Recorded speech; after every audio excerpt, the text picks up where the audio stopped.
Leah Coleman, welcome to the center of the universe. Thank you, Paul. So good to be here with you today. Yeah, great to meet you. You and I are meeting right now, basically real time as we begin this episode. This is installment number 4 of what we're calling small business episodes or entrepreneurial episodes. You and I connected through Laura Redding. How do you know Laura? Laura and I go way back. I love that woman.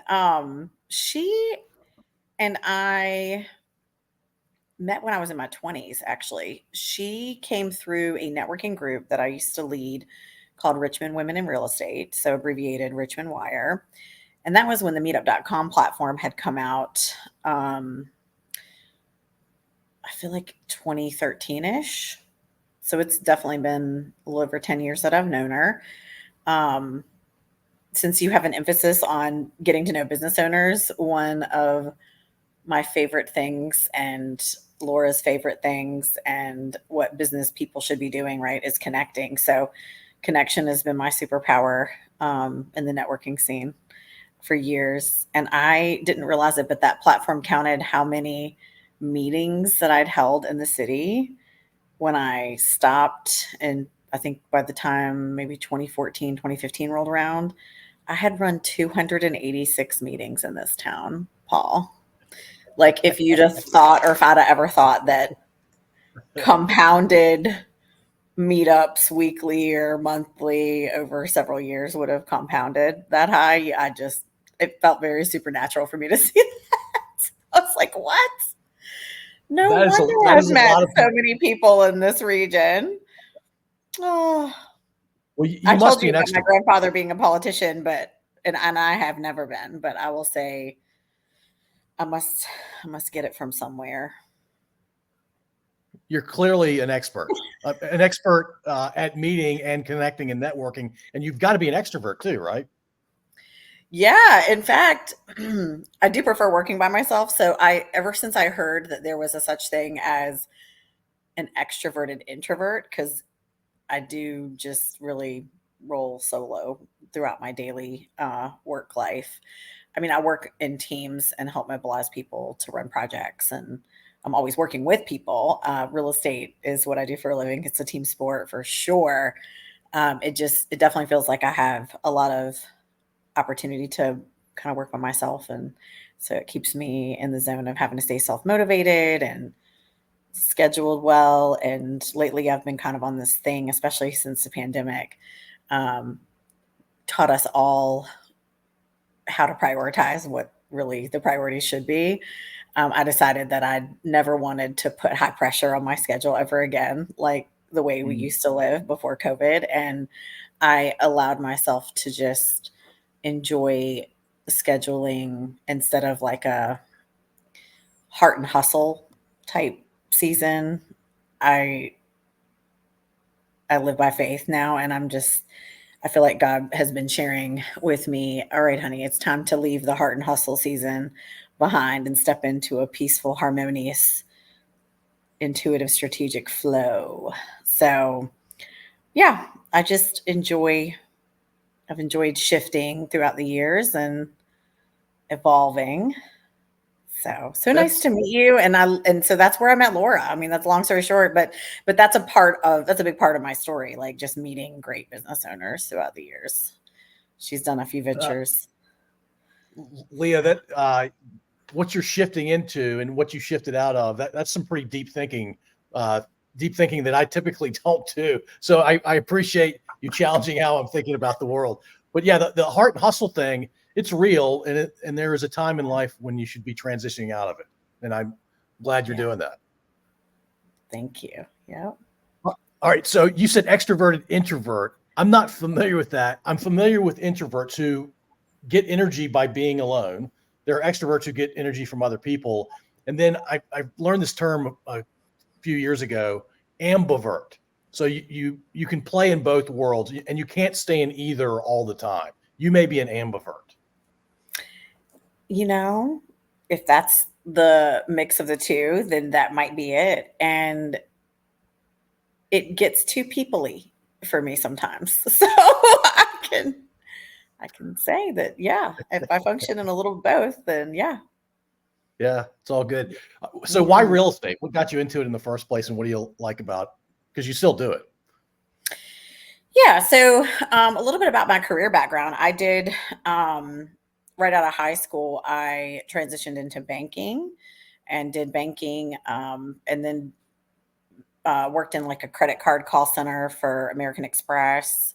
So I've worked for banks, credit union, American Express. So it just gave me throughout the years a really healthy understanding of financial things and how different products work. Fascinated by all of it. Ended up getting married really young.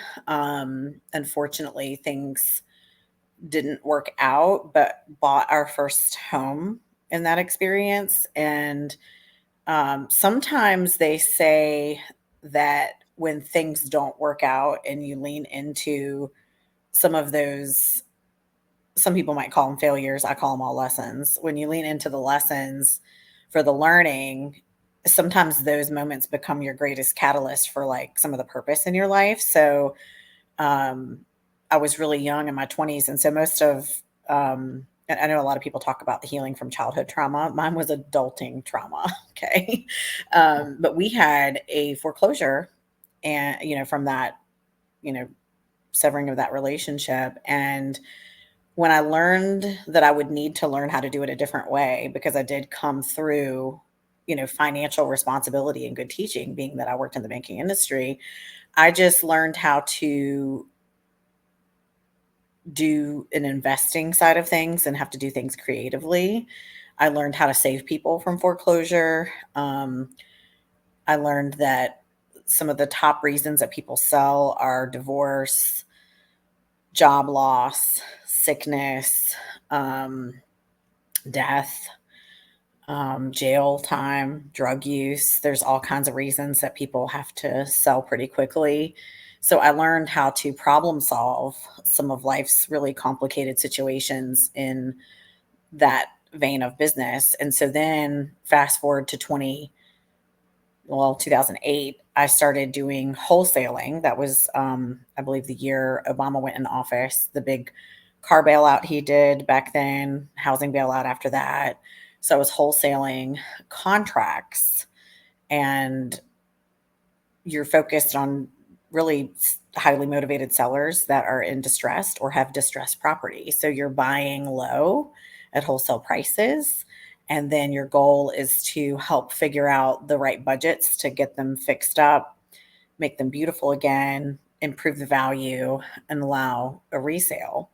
But in between, you'll find investors that'll pay cash for those properties that do need renovation, who can also close quickly because they have cash, who can help people out of even like delinquent taxes. So that might have been one of the reasons that I forgot to name about motivation for selling. But when people are behind on taxes, or when someone's passed away in the family or whatever, and property just sits, often the heirs don't know what to do with it, how to deal with it, things like that. So it became just a business that I could really learn a lot in. I could help people through really hard things, but also it would become pretty rewarding. Also a great way for me to learn how that I wanted to buy a house again and improve my own financial stability. So started all that when I was in my 20s. I'm in my 40s now. Actually, this month is the conclusion of 14 years in my licensed realtor work. So I added that on in 2010.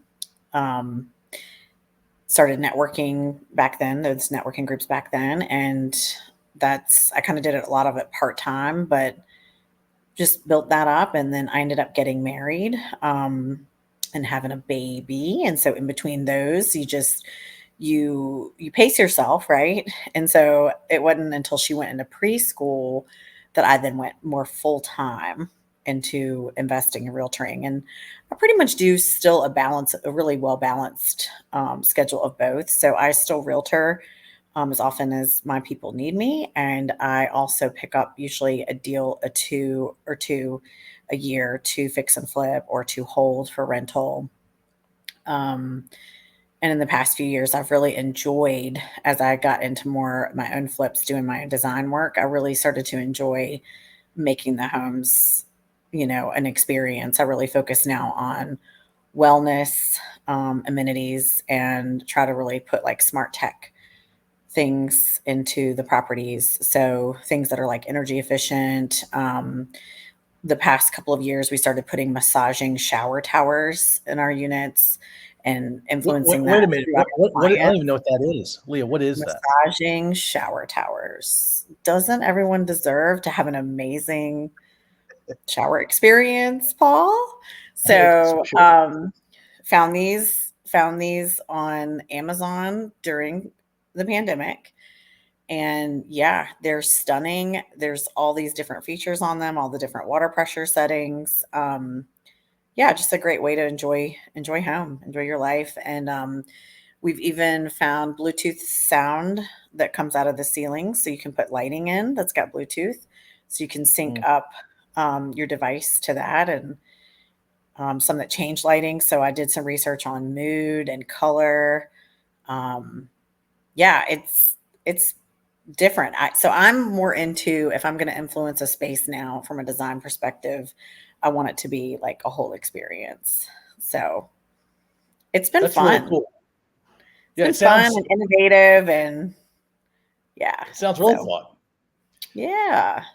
So I did me into when you some do Airbnb stuff too. Oh, sorry, Paul. no, I was gonna say when you do a fix and flip or even an Airbnb, you're basically the deal maker between the people that are looking to invest and the folks that, in the case of a fix and flip, maybe the children of somebody who just passed away and they don't know what to do with that property. Yep. Okay. Yes. Yep. I've had people tell me fix and flips are amazing, and I've had other people tell me you'll never make money doing them. But I imagine you have to do a few of them before you figure out how to really optimize. Yeah, I think like anything in life, the better you can get at calculating your risk, and in that space, it's your budget, your renovation budget. So the better you can get at managing a budget, estimating it properly so that you know how to control your cost, um, after purchase, and then also purchasing right. Like some of the things that started happening during COVID was a lot of bidding wars where things were just getting really bid up. Um, it gets dangerous when you pay too much for a house that needs a ton of work. And in the properties that are in the region where my focus has been in the city. So typically the properties that we're renovating were older too. So they're built in like the 1900s, the 20s, the 30s. That's where the majority of the neighborhoods around here, started. And then you start to get into the counties, and those are, the 60s, 70s, 80s, 90s construction and up. So you'll notice the difference, and it's harder to find materials, with the older homes sometimes. However, wood floors are kind of a staple, and people love to see refinished hardwood floors. And some of those floors they're stunning when they're done. Yeah. And then you can spruce up almost anything, take down a wall, open up the floor plan, and see a lot of the newer construction homes. What became really popular in the past 20 years was more open floor plans. And I think it's because they also started making a fair share of the furniture sizes bigger. So like when you start to raise families or need bigger space, you just need more space. I tend to work on smaller homes because I've just loved cottages and bungalows my whole life. I also grew up in 80s built modern contemporary home with our family, and so I've loved the moderns as well. So I feel like a lot of my trend of the ones that I've worked on have just been a little nostalgic for me, connecting my Yeah. dots since I've lived in capes and the moderns. Yeah. You before we started recording, you shared that you've kind of worked and lived all over the city, mostly a work comment, I think. I'm Mm-hmm. going to come back to that. I want to touch on this notion of you being in corporate America in your 20s, and now you've been kind of doing your own thing as an entrepreneur and somebody who is independent of a corporate structure. Compare and contrast those two experiences, good and bad, from those two, because I'm frankly transitioning out of corporate America these days, and I'm really looking forward to having some peace and quiet and some independence. Mm-hmm.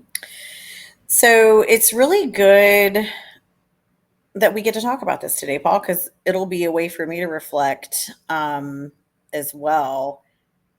Because now that I'm thinking about it, it's been a solid 15 years for me that I've been in the free enterprise zone here.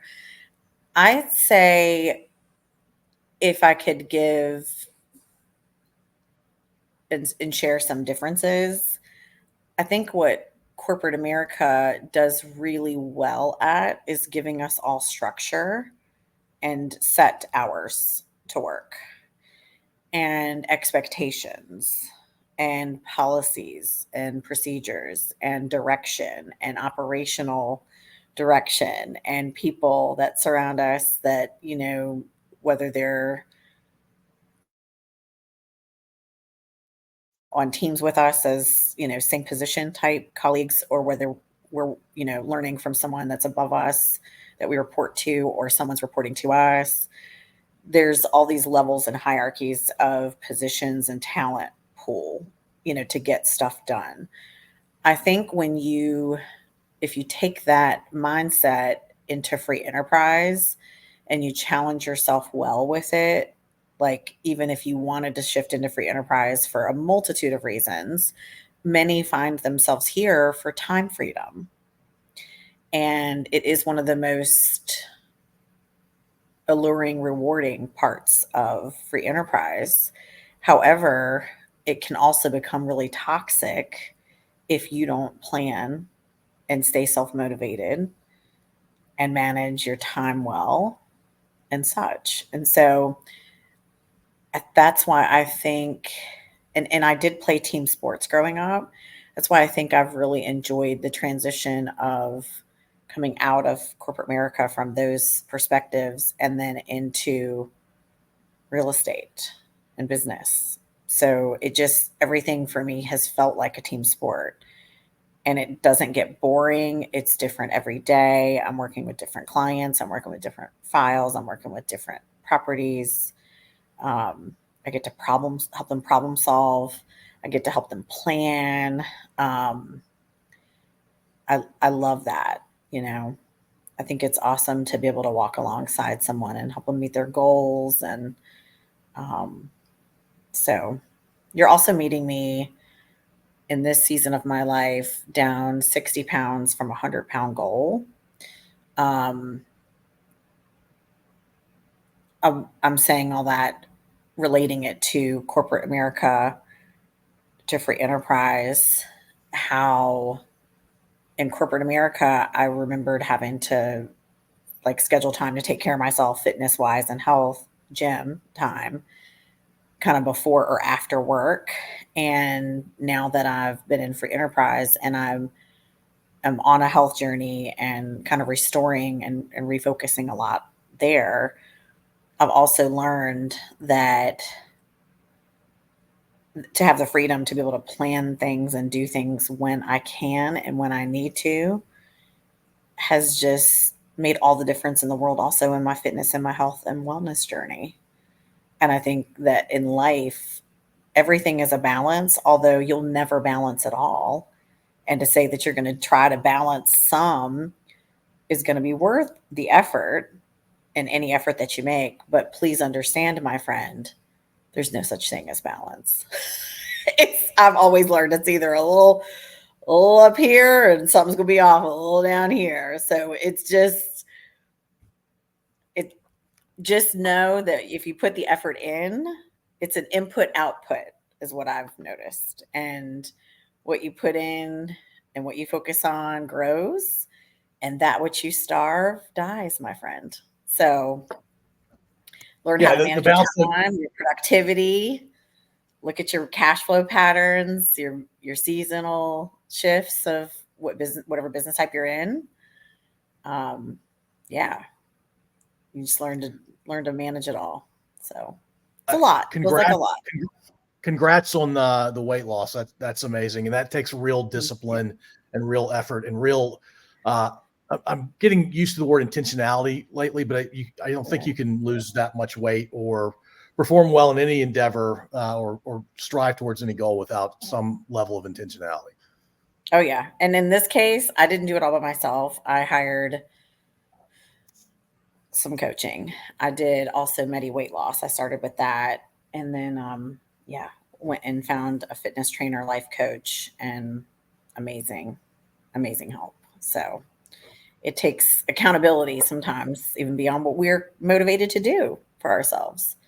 No, But absolutely. good. So It's all right. You and I have been all over Richmond, either living or working for a while. I'm in my 50s, and right now I've partnered with Laura Redding in a home staging business. And so I've seen parts of the city that I either have not ever seen or have not seen since I was maybe a kid. What are some of your favorite parts of the city? oh well, this is when I get to tell you. I should invite you and Laura to do this with me, by the way, next month. But this is when I get to tell you about how I started taking tourism classes about 5 years ago. The city of Richmond's visitors center office offers it, and they were doing them quarterly at one point. But if you go once a year, the residents can go for free. It's a complimentary class, and you end up touring on a tour bus with a historian tour guide who has the best personality. His name is Bill, the best personality, and he runs the Valentine Museum. So history in Richmond is rich. That's one of a lot of people's favorite things to learn about. And a lot of people love that there's so much to do around the river. So there's a lot of outdoor activities, a lot of water activities. There's also tons of hiking trails. There's also a nonprofit group that made it their personal soul mission to like take a 10-year stretch of time and paint art wall murals on buildings everywhere around here. And that became even in its own landed its own documentary. So um, there's lots of sorry about that. I No, you're wasn't planning fine. on having somebody come in the house.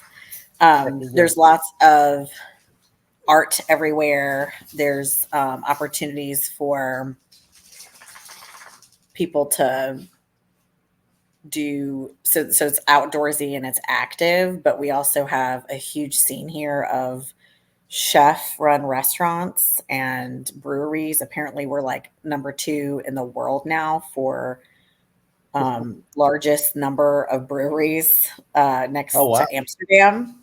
So we have a lot of tourism that comes here for all of that. And I think it's going to be awesome for you to get around and see places that you haven't, because I participated in some research years ago too when the co-working concept started, and we were kind of studying what small businesses were doing versus like brick and mortar, other types of brick and mortar businesses. And we learned that Richmond also had like one of the highest number of restaurants per capita city.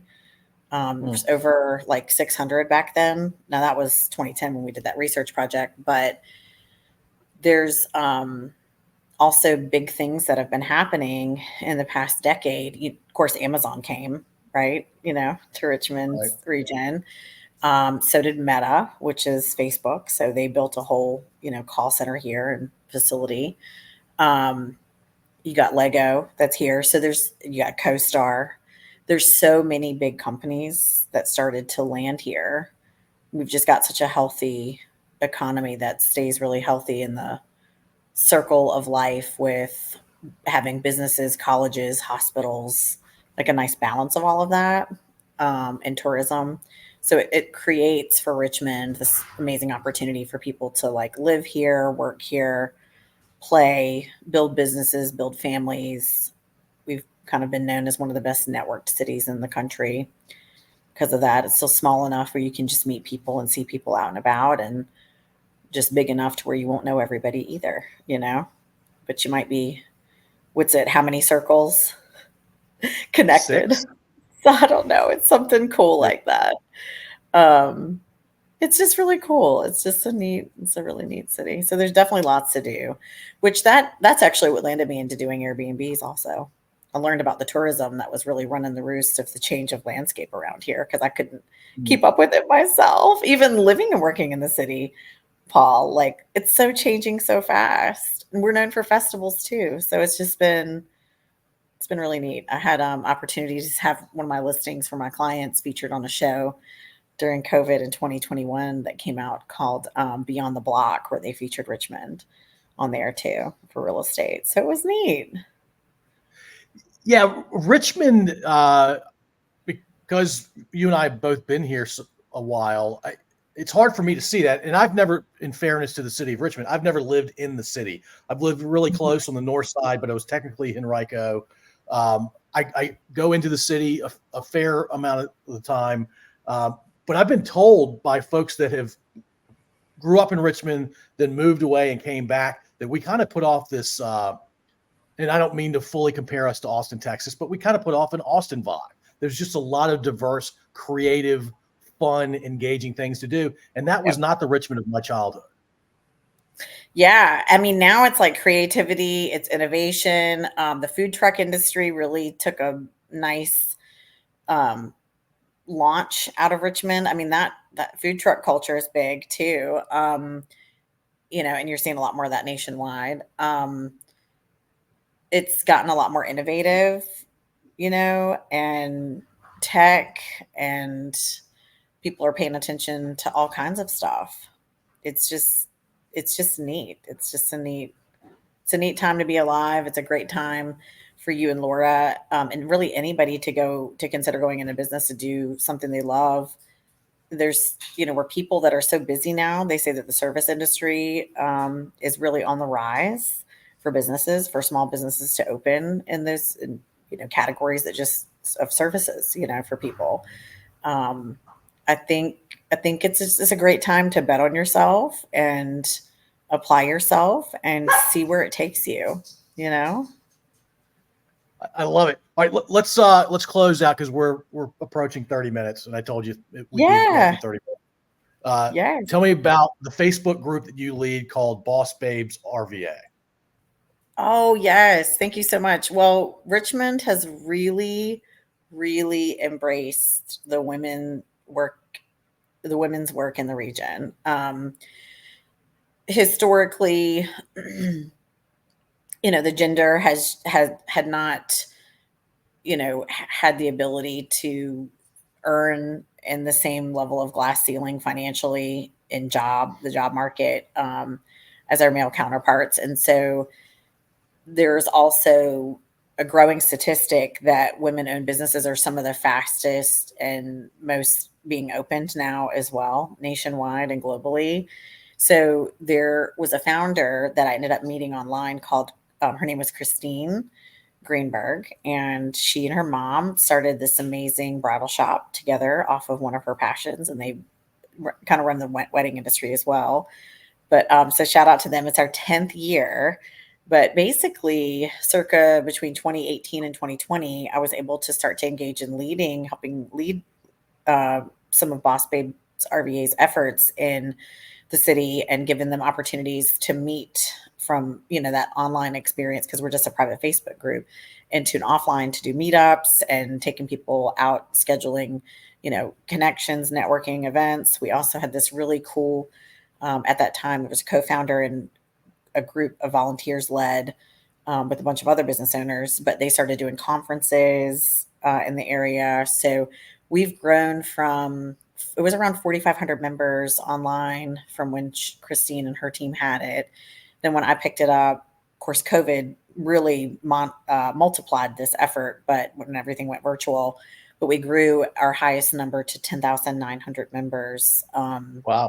That's where we were last year. Last year I also dealt with a cyber hack where I lost the whole community, lost all my pages.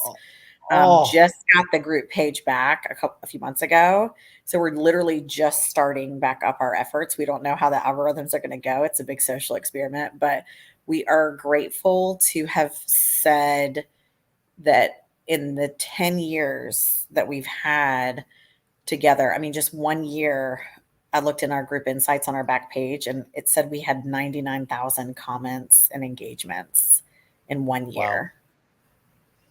So it was Richmond Magazine did interviews for us and they said, it's like a 24/7 brain trust. Like you're online. So you 24/7, you can just post and publish whatever you need. It's resources, it's connections, it's referrals, it's business advice. It's, oh, I've got to schedule this tomorrow. Can anybody help me?